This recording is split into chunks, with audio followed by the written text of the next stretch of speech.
The Grizz hit 14 three-pointers and defeated the Lakers 116-99 in Game 5, staving off elimination. Now the series shifts back to L.A., where the Lakers will look to clinch a playoff series at home for the first time since 2012 versus the Nuggets, excluding the 2020 bubble. LeBron knows they need to step it up. At the start for me tonight, I was not very good at all. I think defensively I was pretty good, but offensively I was, not really good. Tonight I was, and I'll be better in Game 6. Ain't got no choice. All right, I'm starting with you. He doesn't have a choice to be better in Game 6. He has to. How bad was Game 5? Well, here's what I'm concerned a little bit about. Loss. Yeah, the loss for the Lakers. Not putting it all on LeBron. Of course. Yeah. It's more so, I think age plays into this, Stephen A., as we get game day separations, right? So it's one game every other day. Okay. For the Lakers in Memphis. And what I saw Taylor Jenkins and company do last night, the pace of the game was frenetic. It's fast. There were about 7 possessions where it was back to back to back to back to back to back to back. Now, I think it's similar to the strategy I saw Mike Brown try to do with Davion Mitchell the first couple of games he played against Steph, where you just keep trying to chase him around. I think Steph's body, the conditioning, is more built for the endurance level of that. That's not what LeBron James is good at doing at this stage of his career at 38 years old. Okay. You do not want to get lost in a track meet with younger legs like Ja Morant and Desmond Bane, who, by the way, Desmond Bane's been the best player on the court the last 2 games. And their ability to knock down shots from the outside with him and Luke Kennard have been a major difference maker, and I haven't seen Malik Beasley knock down a shot in a while. Sometimes I wonder if he's actually on the court. But to me, AD played his best game. But this Game 6 in L.A., the last 2 games, Desmond Bane and Ja Morant have been finding their rhythm. Mm-hmm. I'm concerned. Now, I know LeBron could take over the game, but this goes back to that Dillon Brooks game. You still need AD to be aggressive. They need to slow down the pace. They need to dominate the boards, which they didn't do last night, and they need to hit shots from the outside. But LeBron also needs to be aggressive and attack the middle of the paint. That's where they ate in their last game that they won, in Game 4. Mm-hmm. This was a team that took a lot of jumpers in Game 5. Right. That's not going to be the answer to beat them at home. You're not wrong. It wasn't as bad of a loss as people think, though. And I'm going to tell you why. And I don't say this, and I want to make sure I'm clear so people listen. I don't mind. I don't give a damn about taking no damn heat from anybody. As long as you interpret what I said accurately, I will own what I say. Mm-hmm. That's all I ask from the public. I could care less what they feel if they're quoting me and they're interpreting it accurately. LeBron James, the reason why this loss wasn't a big game is because LeBron James let down the Lakers last night. LeBron James is the walking embodiment of a basketball savant. There is no one in the game of basketball smarter about the game of basketball that's in uniform than LeBron James.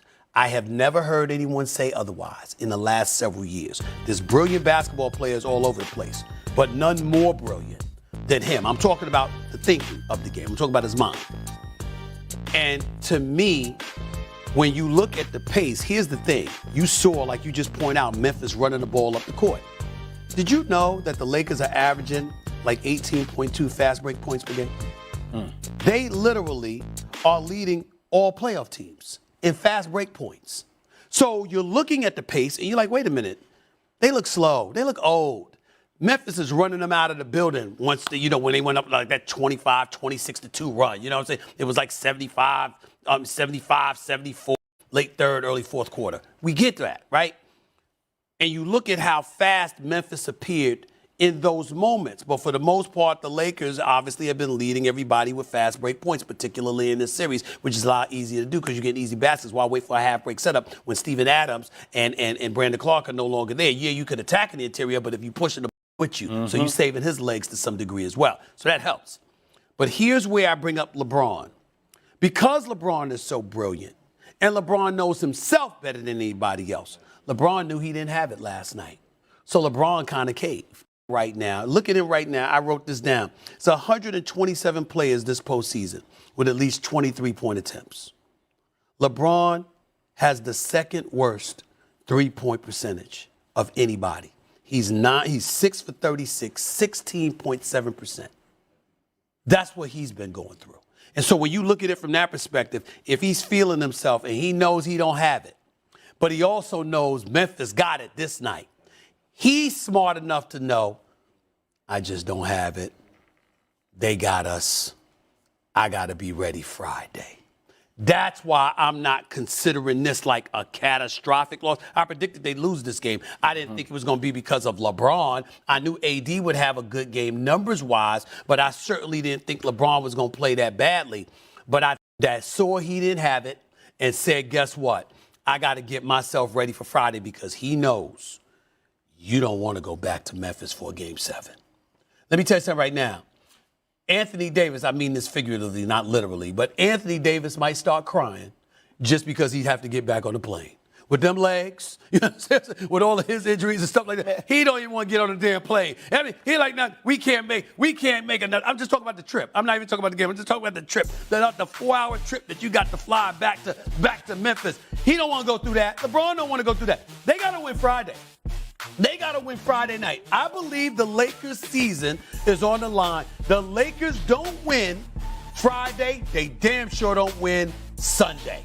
They got to win Friday, or I don't think they'll show up Sunday. What did you say that run was? That run that Memphis went on? I think it was 26-2. It was like 76-74, and then it was 106-76. You think Darvin Ham would call a timeout? Huh? You think Darvin Ham would utilize a timeout to stop the run? Yeah. That would be interesting if he were to do that, right? Yeah. And one of the things that I think they're going to have to combat, Stephen A., you talk about 18.2 points in transition points. They've also been forcing a ton of turnovers. Yeah. Right? So that's different as it relates to pace. The pace I'm talking about is after made shots. And that's the secret sauce that Taylor Jenkins and these guys have inserted into their scheme.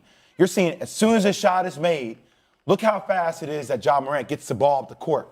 They're beating, at times, AD jogging back down the court. So you're increasing the tempo of the game, which increases the number of possessions, the volumes. I think that takes away from Bron's legs. And by the way, when Bron gets tired, what does Bron do?